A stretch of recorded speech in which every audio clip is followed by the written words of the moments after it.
एक तरफ मेरे हाथ में आज का अखबार 27 मई है और इबोला धीरे धीरे हेडलाइन में आता जा रहा है और इबोला अब हमारे देश में आ चुका है, अगर इस न्यूज को माने। और दूसरी तरफ ये छत्तीसगढ़ हाई कोर्ट में मैं और मेरी टीम, जिसको हेड करते हैं जितेंद्र बंजारा, इन्होंने जो केस दर्ज किया है उसका जो कोर्ट ऑर्डर है वो आपके सामने है, क्यूआर कोड सामने है। मामला पूरा समझाता हूँ। जैसा कि आप देख रहे हैं पिछले कुछ सालों से बीच बीच में आता रहता है कि नीपा आ गया, थोड़े दिन पहले की बात है।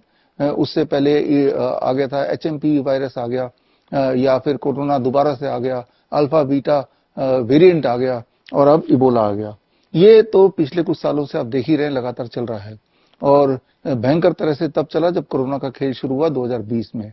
2021 से मैं और हमारी डॉक्टरों की 200 लोगों की जो रिसर्च टीम ने, हमने अलग अलग तरह से गवर्नमेंट बॉडीज को, जैसे ICMR है, हेल्थ मिनिस्ट्री है, उनको हमने पत्र लिखा, RTI डाला और उनको बोला कि आप साबित करके दिखाओ कि वायरस का एग्जिस्टेंस है और ये वाकई में वायरस है, थ्योरेटिकल ना बता के। तो खैर आगे मामला यहाँ पे अटका है कि ये कोर्ट का ऑर्डर है सामने, यहाँ पे आप देख रहे हैं, और ये ऑर्डर है 24 फरवरी 2026 का। लेकिन ये अखबार आज का है, दैट इज 27 मई 2026। तो ये मामला अगर आपको समझ आ जाएगा तो पूरा खेल आपको समझ आ जाएगा। एक तरफ अखबार क्या छाप रहा है, एक तरफ कोर्ट का आदेश क्या है, और जो हमारी टीम ने जो केस किया हुआ है छत्तीसगढ़ हाई कोर्ट में, तो ये दोनों को कड़ी को जोड़ना पड़ेगा। और इस कड़ी को जोड़ेंगे तो एक बात और पता चलेगी, जैसा आप देख रहे हैं पिछले कुछ महीनों से HPV वैक्सीन का मुहिम चल रहा है कि मुफ्त में छोटी बच्चियों को HPV वैक्सीन लगाया जा रहा है। तो इसके पीछे का जो बड़ा षड्यंत्र है वो भी आपको खुल जाएगा। तो यहाँ पे मामला बड़ा सिंपल है कि ये आप देख ही रहे हैं, अखबार में पढ़ ही रहे हैं, पिछले कई सालों से लगातार HPV वायरस आ जाएगा या फिर इबोला आ जाएगा, HMPV आ जाएगा, मंकी पॉक्स आ जाएगा, ये सारा कुछ देख ही रहे हैं। कोरोना का खेल तो आपने देखा, उससे पहले H1N1 का खेल देखा। ये खेल धीरे धीरे बढ़ता जा रहा है। तो हमारी जो रिसर्च टीम है, रिसर्च टीम ने ICMR को पत्र लिख के पूछा कि आप बताइए कि वायरस जो बोल रहे हैं कोरोना आ गया है या XYZ वायरस आ गया है, क्या आप ये साबित करके दिखा सकते हैं? आपको ये समझना पड़ेगा, ICMR Indian council of medical research, जो एक भारत सरकार की बॉडी है, उनका जो टोटल बजट है एक साल का वो 4000 करोड़ का है, 4000 करोड़। यानी कि आपके और मेरे पैसे से 4000 करोड़ उनको दिए जाते हैं। इसमें जो सैलरी है वो सिर्फ सैलरी की बात करें तो वो 1000 करोड़। तो यानी कि वहां पे जो एम्प्लॉय हैं, वहां के जो साइंटिस्ट हैं, उनमें पूरे साल में 1000 करोड़, 1000 रुपए नहीं, 1000 करोड़ रुपए डिस्ट्रीब्यूट किए जाते हैं। तो 4000 करोड़ का बजट का ICMR। और सवाल सिंपल कि आप अखबार में दिखा रहे हैं और अलर्ट जारी कर रहे हैं कि ये वायरस आ गया, वो वायरस आ गया, क्या इसके एग्जिस्टेंस को आपने साबित करके देखा है अपने ICMR में? ये हमारा सवाल था। तो ये पहले तो इस कोर्ट का जो ऑर्डर है इससे शुरू करते हैं। ये सवाल जब हमने पूछा और उनके जब सेटिस्फैक्टरी जवाब नहीं मिले तो हमारी team headed by Jitendra Banjara court पहुंच गई, छत्तीसगढ़ हाई कोर्ट पहुंच गई। और हाई कोर्ट में गवर्नमेंट ऑफ इंडिया के खिलाफ, हेल्थ मिनिस्ट्री के खिलाफ एंड ICMR के खिलाफ कोर्ट में केस कर दिया। और जब कोर्ट में केस कर दिया, जो पहला ऑर्डर कोर्ट का निकला वो ऑर्डर आपकी आंखों के सामने है। और इस ऑर्डर में कोर्ट ने गवर्नमेंट ऑफ इंडिया को, ICMR को 4 हफ्ते का टाइम दिया कि 4 हफ्ते में आप अपना जवाब दाखिल करो। जवाब क्या कि वो साबित करके दिखाएं कि भाई वायरस का एग्जिस्टेंस है, और उन्होंने ये साबित किया है। आफ्टर ऑल 4000 करोड़ रुपए हर साल गवर्नमेंट खर्च करती है, ये बात आपको ध्यान रखना पड़ेगा। अब इस दौरान क्या हुआ, जब से ये केस शुरू हुआ, ये बात है 2022 जून की, और अगला 2022 जून में हमारी टीम ने एक ओपन लेटर लिखा था, जो ICMR को था, नेशनल इंस्टीट्यूट ऑफ वायरोलॉजी को था, हेल्थ मिनिस्ट्री को था, कैबिनेट मिनिस्ट्री को था, आयुष डिपार्टमेंट को था। इन सबको पार्टी बना के, प्राइम मिनिस्टर को पार्टी बना के, हमने जितने भी जजेस हैं अलग अलग कोर्ट की, उनको पार्टी बना के हमने एक ओपन लेटर लिखा था। जो लेटर आप देख रहे हैं यहाँ पे लेटर, और ये मेरा ईमेल आईडी देख रहे हैं। और इस लेटर में हमने ये सारी बातें रखी हैं कि जो ये बोला जा रहा है अखबार में, जो बार बार दिखाया जा रहा है कि कोरोना आ गया, उसका अल्फा वेरिएंट आ गया, उसका बीटा वेरिएंट आ गया, ये बड़ा खतरनाक है, लोग मर रहे हैं, तो ये कोरोना से मर रहे हैं, जैसा कि अभी बता रहे हैं कि इबोला से मरने वाले हैं या कहीं मर गए हैं। तो क्या ये साबित करके दिखा सकते हैं कि ऐसा सच है या सिर्फ अखबार तक ही सीमित है? ये सवाल हमने पूछा, ये ओपन लेटर हमने भेजा। ये 2022 की बात बता रहा हूं। और साथ में साइन करके, अगर आप पढ़ पा रहे हैं तो ये 200 डॉक्टर्स एंड साइंटिस्ट के सिग्नेचर, ये हो गया मेरा नाम, और उसके बाद और सारे जो डॉक्टर्स एंड साइंटिस्ट उन सबके डेजिग्नेशन, वो कौन से शहर से आते हैं, उन सबकी ईमेल आईडी, ये 200 साइंटिस्ट, रिसर्चर एंड डॉक्टर्स का ये लिस्ट है जिनके माध्यम से ये सवाल हमने जारी किया। 2022 की बात बता रहा हूं। और उसके बाद काफी परस्यू करने के बाद आईसीएमआर का जवाब आया। जो जवाब आया वो एक धमकी भरा जवाब आप देखेंगे, और उनका जवाब का एक लाइन में पढ़ के सुना देता हूं। We expect after this you will refrain from filing such a frivolous application time and again. तो ये लेटर अगर आपको पढ़ना है या पूरा आपको पूरी जर्नी कोर्ट की स्टोरी पढ़नी है तो स्क्रीन पे दिए हुए लिंक में जाके आप सारे दस्तावेज पढ़ सकते हैं, अपने आंखों से देख सकते हैं। ये आईसीएमआर का जवाब था कि हमने तो जवाब दे दिया है, फिर भी आप क्यों दोबारा सवाल पूछ रहे हो। जो जवाब उन्होंने दिया वो जवाब मैं आपको दिखा देता हूं। जो सवाल हमने पूछे थे वो तो ये हैं, बड़े लंबे चौड़े सवाल है हमारे, लेकिन उसका ब्रीफ अगर बोलूं तो एक लाइन में वो सवाल यही है कि आप बोल रहे हैं कोरोना आ गया, तो साबित करके तो दिखाओ। कैसे आपको पता चल गया? अचानक सपने में तो नहीं पता चला होगा। कैसे पता चला कि आज कोरोना आ गया? राइट, जब कोई कुत्ता आता तो आपको कैसे पता चलता? आपको दिखता ये रहा कुत्ता और ये आ गया, ये रहा चूहा, ये आ गया। आप बता रहे कोरोना आ गया, तो वो तो माइक्रो ऑर्गेनिज्म आंखों से तो दिखेगा नहीं, उसे सूंघ नहीं सकते, उसे सुन नहीं सकते। तो आपने कौन सा मेथड अपनाया जिससे आपको पता चल गया कि कोरोना आ गया? क्योंकि आप ही बोल रहे हो, तो आप सबूत दे दो हमें। और हम सबूत, जो आम आदमी तो मांग नहीं रहा है, सबूत वो मांग रहा है जिनका ये सब्जेक्ट है, वीरोलॉजी जिनका सब्जेक्ट है, रिसर्च जिनका सब्जेक्ट है, जो खुद डॉक्टर हैं, जो सालों साल से इलाज कर रहे हैं। और ऐसे एक इंसान नहीं, ऐसे 200 लोग मांग रहे हैं, 200 लोग साइन करके मांग रहे हैं। राइट, तो उन्होंने जो जवाब दिया वो जवाब ये रहा, आपको देख रहे हैं। ये जवाब भी लंबा चौड़ा है, लेकिन ये सारे जवाब थ्योरेटिकल है। ये जवाब इधर उधर के जवाब है।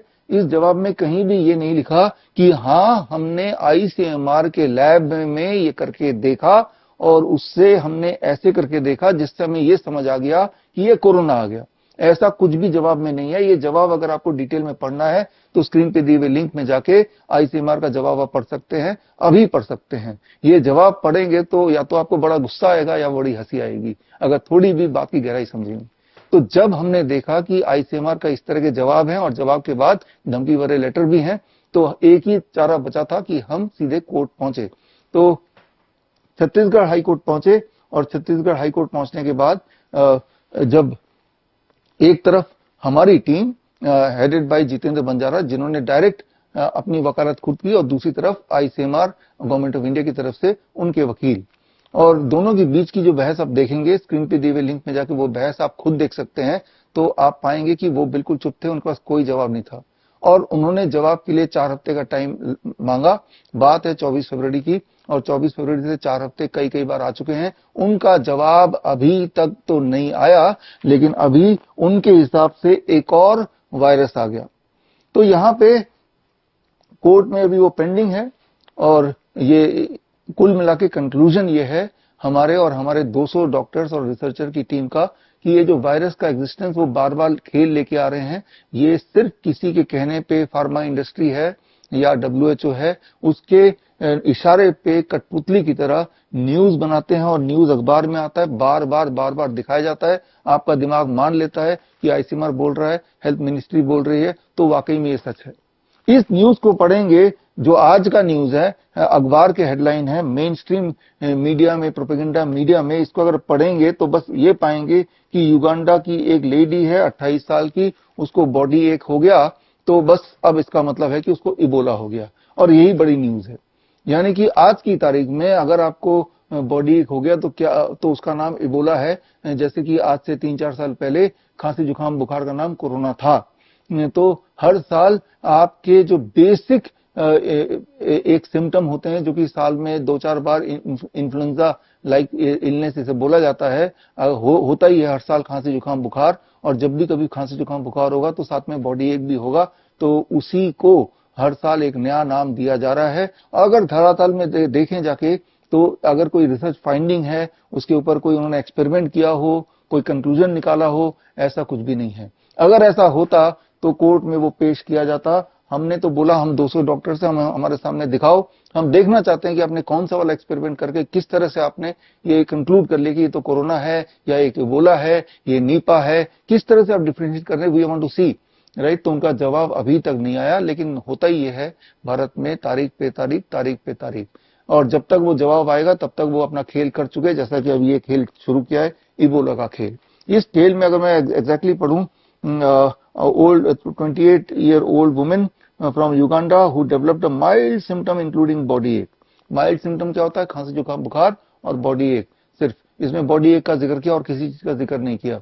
तो अगर आपको बॉडी एक हो जाए और कहीं बैंगलोर में आप रहते हो और डॉक्टर को पता चल जाए, तो क्या पता इस लेडी की तरह आपको भी क्वारंटाइन कर दें, क्योंकि अब ये मुहिम शुरू हो गई है कि भाई हर खांसी जुकाम बुखार को आपको इबोला ही बोलना है। ये धीरे धीरे ये जो न्यूज है बड़ा होता जाएगा, और अब जितने भी लोग हैं जिनको खांसी जुकाम बुखार होगा, तो बहुत चांसेस हैं कि वो इबोला घोषित करके क्वारंटाइन करने की स्थिति दोबारा से बनने की शुरुआत आपके सामने हो गई। तो ऐसे में आपको क्या करना है? ऐसे में इलाज करना है, खुद का डॉक्टर खुद बनना है। खुद का डॉक्टर खुद कैसे बनना है? याद रखिए, हमारे देश में एक पेड़ है, नीम का पेड़। नीम के पेड़ के पत्ते से, नीम के पेड़ के छाल से, नीम के पेड़ के तेल से, इन तीनों के परमुटेशन कॉम्बिनेशन से हर तरह के इंफेक्शियस छोटे मोटे छोटे बड़े बीमारियों का इलाज बड़े ही फास्ट, सुपर फास्ट होता है और एविडेंस बेस्ड है। आज से 2500 साल से लेके पिछले साल तक के अगर सारे रिसर्चेस या हमारे आयुर्वेद के टेक्स्ट में, हमारे यूनानी के टेक्स्ट में और अलग अलग वेद के टेक्स्ट में अगर लिखें, तो वो अगर पढ़ें, तो वो सारा कुछ मैंने कलेक्ट करके इस किताब में डाला है। किताब का नाम है green gold the Neem pharmacy. तो आपको पता चल जाएगा कि कितने डोज में कौन सा नीम का पत्ता और पाउडर कितनी बार लेना है, जिससे इस तरह की छोटी छोटी जो बीमारियां हैं, जिसको ये बड़ा बड़ा नाम दे रहे हैं, वो एकदम से घर बैठे ही बड़ी तेजी से 1 से 3 दिन में ठीक हो सकता है, सारे साइंटिफिक एविडेंस के साथ। ये किट, आप ये किताब पढ़ेंगे तो इसमें सारा एविडेंस मिल जाएगा। इस किताब के साथ पूरा किट आता है, नीम के पत्ते का पाउडर, नीम के छाल का पाउडर, नीम का तेल, और कितने डोज में लेना है, कैसे लेना है, वो सारी बुक में लिखी है। हालांकि छोटी सी बात है जो आप वैसे भी याद कर लीजिए, अगर आप बुक नहीं खरीदना चाहते, नीम के पत्ते आपको मिल ही जाएंगे, उनसे पाउडर घर पे खुद ही बना सकते हैं, या नीम के पत्ते का पाउडर कहीं भी मिल जाता है। जरूरी नहीं कि आपको हमसे ही लेना और यही वाला लेना तभी काम करेगा, ऐसा कुछ नहीं है। सिर्फ इतना याद रखना है कि हर 10 केजी बॉडी वेट पे 1 gram of Neem leaf powder. मान लो मेरा बॉडी वेट 70 केजी का, यानी कि 7 ग्राम, यानी कि 1 चम्मच से थोड़ा ज्यादा नीम लीफ पाउडर मुझे आधे कप गर्म पानी में घोल के पी लेना दिन में 3 बार। अगर यही वाली परिस्थिति, फ्लू वाली परिस्थिति मुझे होती है तो हमने देखा है और एविडेंस ये कहता है कि 3 दिन लगते हैं पूरी तरह से स्वस्थ होने में, ठीक होने में। लेकिन अगर आप इंटरेस्टेड हैं नीम के बारे में डिटेल में स्टडी करने में, यानी कि नीम प्रैक्टिशनर बनने में, तो आप मेरा कोर्स ज्वाइन कर सकते हैं, that is certification in Neem therapy practitioner, certified Neem therapy practitioner course. ये अगला बैच जून महीने में शुरू हो रहा है। तो ये 1 महीने का ऑनलाइन प्रोग्राम है, 4 क्लासेस होती है 2-2 घंटे की, और इसमें आप देखेंगे कि अगर आपके घर के आसपास नीम का पेड़ है तो लगभग आपके पास हर तरह की दवाई बनाने की ताकत आ गई है। और जो बात रही कि भाई निमोनिया हो गया तो उसका मतलब इबोला है, आज से 1 साल पहले निमोनिया जब बच्चों को हो रहा था उसका नाम HMPV रख दिया गया था। उससे 1 साल पहले जब बच्चों को निमोनिया हो रहा था, 2023 की बात करें तो तब उसको मंकी पॉक्स नाम रख दिया गया था, और उससे पहले अलग अलग वेरिएंट ऑफ कोरोना बोल के निमोनिया को, खांसी जुकाम बुखार को रख दिया गया था। तो ऐसे में आपके लिए जरूरी है खुद का डॉक्टर खुद बनना, ताकि जो भी डॉक्टर्स आपको बता के मूर्ख बना रहे हैं बिना किसी सबूत के, तो आपके हेल्थ की रिस्पांसिबिलिटी आपको खुद ही लेनी होगी। आपको थोड़ा बहुत बॉडी का एनाटॉमी समझना पड़ेगा, आपका लंग्स कैसे काम करता है, हार्ट कैसे काम करता है, उसकी पोजीशनिंग क्या है, उसके आपस की कोऑर्डिनेशन क्या है, ये सारा कुछ समझना पड़ेगा, सीखना पड़ेगा। और सीखने के लिए आप ज्वाइन कर सकते हैं मेरा 1 मंथ ऑनलाइन कोर्स, जो कि 1 जून से शुरू हो रहा है, 1 जून से। कोर्स का नाम है clinical limitation and sensitivity of stethoscope. यहां मैं बात कर रहा हूं स्टेथोस्कोप की, एक सिंपल ट्यूब, प्लास्टिक का ट्यूब, जिसके माध्यम से किसी के हार्ट, लंग्स एंड एब्डोमेन का साउंड आपके कान तक पहुंचता है। लेकिन आपने देखा होगा पिछले कुछ सालों में, पिछले 40 से 50 सालों में ये एक आइकन बन गया है मेडिकल कम्युनिटी में, एलोपैथी के डॉक्टर्स के बीच में। एलोपैथी के डॉक्टर बहुत प्राउडली इसको ऐसे लटका के कहीं भी मिल जाते हैं, हॉस्पिटल के अलावा भी टीवी इंटरव्यू में, इंस्टाग्राम के रील्स वगैरह बनाने में ये मिल ही जाते हैं। तो मानो ऐसे कि कोई जादू की छड़ी उनको मिल गई हो, जबकि ये सिर्फ आपके बॉडी के अंदर का जो हलचल है उस साउंड को आपके कान तक पहुंचाता है। लेकिन वो जो हलचल है, उस हलचल से क्या हम कोई निष्कर्ष पे आ सकते हैं, उस हलचल का मायने क्या है, ये अपने आप में एक इंटरेस्टिंग साइंस है। और ये साइंस आप मेरे नया जो कोर्स है that is called clinical limitations and sensitivity of stethoscope यानी कि CLASS क्लास, ये 1 महीने का ऑनलाइन ट्रेनिंग प्रोग्राम है। और इसमें आप देखेंगे पहले मॉड्यूल में आप सीखेंगे history, physics and biology of auscultation, और दूसरे मॉड्यूल में ये हार्ट, लंग्स, एब्डोमेन और नियर बाय ऑर्गन के बीच का जो ताना बाना है, जो समझना जरूरी है, ताकि आपको एग्जैक्टली ये पता चले कि जब आपको निमोनिया होता है तो लंग्स में क्या होता है, तब हार्ट में क्या बदलाव आता है, आपके एब्डोमेन कैसे इंपैक्ट करती है। जब ये सारा कुछ आपको समझ आ जाएगा तो आप घबराएंगे नहीं, और जब आप डरेंगे नहीं तो कोई आपको बेवकूफ नहीं बना सकता। याद रखिए, आप बेवकूफ तभी बनते हैं जब आप डर जाते हैं, और डरते कब हैं, जब आपको नॉलेज नहीं होती है, और तब आप किसी और पे निर्भर होते हैं, और तभी होता है ये कोरोना का खेल। फिलहाल तो है ये इबोला का खेल, अभी जस्ट शुरू ही हुआ है। तो कहीं वो दिन ना आ जाए जब खेल आपके कंट्रोल से बाहर हो जाए और आप कहीं क्वारंटाइन में पड़ जाएं और आपके पास कोई चारा ना हो, वहां पे जेल की तरफ बंद हो जाएं। तो उसके लिए आपको अपने आप को एजुकेट करना है। तो ये जो हार्ट, लंग्स, एब्डोमेन, जब भी कभी आपको खांसी, जुकाम, बुखार होता है, या फॉर दैट मैटर कोई भी बीमारी होती है, तो किस तरह से उन पे इम्पैक्ट पड़ता है, ये बहुत छोटा सा साइंस है जो हम सेकंड मॉड्यूल में सीखेंगे। थर्ड मॉड्यूल में हम सीखेंगे auscultation of heart, lungs and abdomen, यानी कि अलग अलग तरह के साउंड्स को कैसे इंटरप्रेट किया जाता है कन्वेंशनली, और उसके और इन रियलिटी वो क्या क्या और भी हो सकता है, मिस इंटरप्रिटेशन कैसे हो सकती है। और जो फोर्थ मॉड्यूल है उसमें आप सीखेंगे clinical limitations and sensitivity of stethoscope. आपको जानकर हैरानी होगी कि कई बार या फिर अक्सर ही स्टेथोस्कोप से जो फाइंडिंग डॉक्टर करते हैं, चाहे वो कितना भी एक्सपीरियंस क्यों ना हो, उसकी एक्यूरेसी कॉइन टॉस से भी कम होती है। कॉइन टॉस से, कॉइन टॉस मतलब सिर्फ कॉइन टॉस के रैंडमली आप कुछ भी बोल दिया और उसके सच होने के चांसेस इन कंपैरिजन टू आपने स्टेथोस्कोप से ऑस्कल्टेट किया और फिर जो भी आपको समझ में आया वो बताया। तो ये बहुत ही इंपॉर्टेंट साइंस है, क्योंकि जब भी आपकी भेंट किसी डॉक्टर से होती है, जब भी आप इलाज के लिए जाते हैं, सबसे पहले आपको स्टेथोस्कोप का ही सामना करना पड़ता है। और पेशेंट्स का भी एक जो दिमाग की स्थिति ऐसी होती है कि डॉक्टर ने मुझे स्टेथोस्कोप से देख लिया है, इसका मतलब उसको वो जान गया कि मेरे अंदर क्या चल रहा है, जबकि ये सच नहीं भी हो सकता है। आपको समझना होगा कि आपकी हार्ट की पोजीशनिंग, लंग्स की पोजीशनिंग, एब्डोमेन की पोजीशनिंग एक तो जहां पे होनी चाहिए, और जब हम बीमार पड़ते हैं तो वहां से वो खिसक भी सकती है। जैसे हार्ट 1 से 3 सेंटीमीटर इधर उधर खिसक सकता है, आपका एब्डोमेन 1 से 10 सेंटीमीटर नीचे तक जा सकता है, सिमिलरली आपका लंग्स भी 1 से 2 सेंटीमीटर इधर उधर खिसक सकता है। ऐसे में जो उसका ओरिजिनल पोजीशन है, जहां पे डॉक्टर सोच रहा है कि यहाँ पे अलग अलग तरह के वर्ल्ड्स हैं और उसकी आवाज है, हो सकता है हार्ट खिसक ही गया हो और वो आवाज जो आ रहा है वो किसी और चीज की आवाज आ रही हो। तो ये एक बहुत ही इंपॉर्टेंट एस्पेक्ट है ऑस्कल्टेशन का। ये इस मिस्ट्री को समझना आपके लिए जरूरी है, because it is your life and death.